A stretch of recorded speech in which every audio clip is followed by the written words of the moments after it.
to now pass this piece of Teflon ribbon through the ferrule. So I'm going to hold the ferrule here,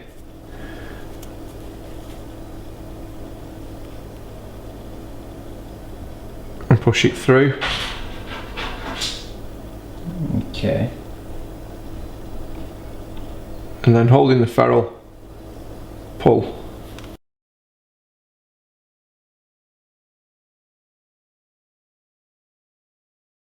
To cross bits. All I need to do is crimp this now. Okay, that's it. So there we go. That's it. Okay, great stuff.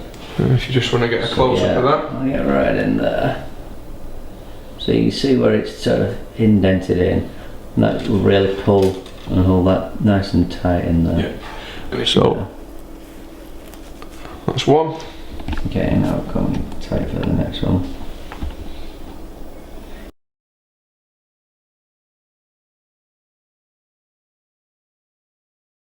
Yeah, what you're going to want to do before you put the epoxy in is to just safeguard the falcon's feathers, because they're the important bits.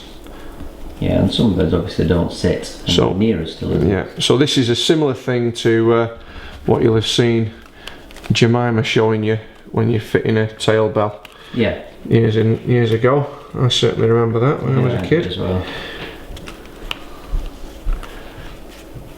So we're just going to pass that all the way up, making sure none of the feathers come over the top. Excuse my hands for a moment.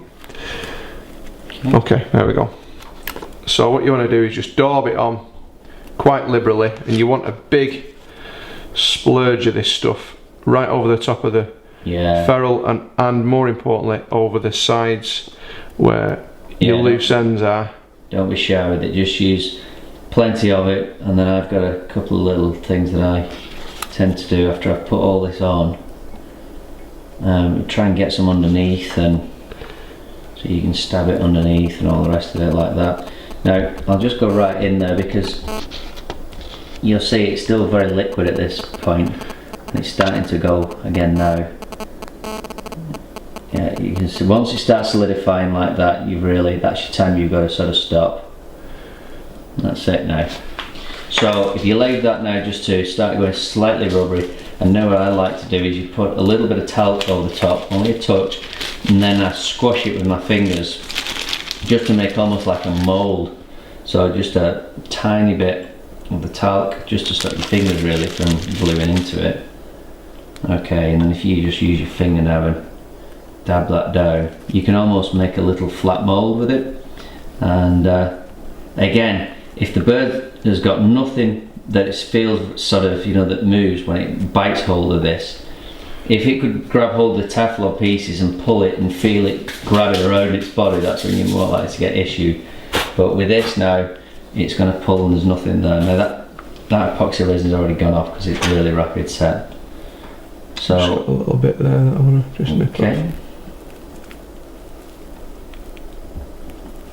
So this is just a little bit of epoxy. There we go.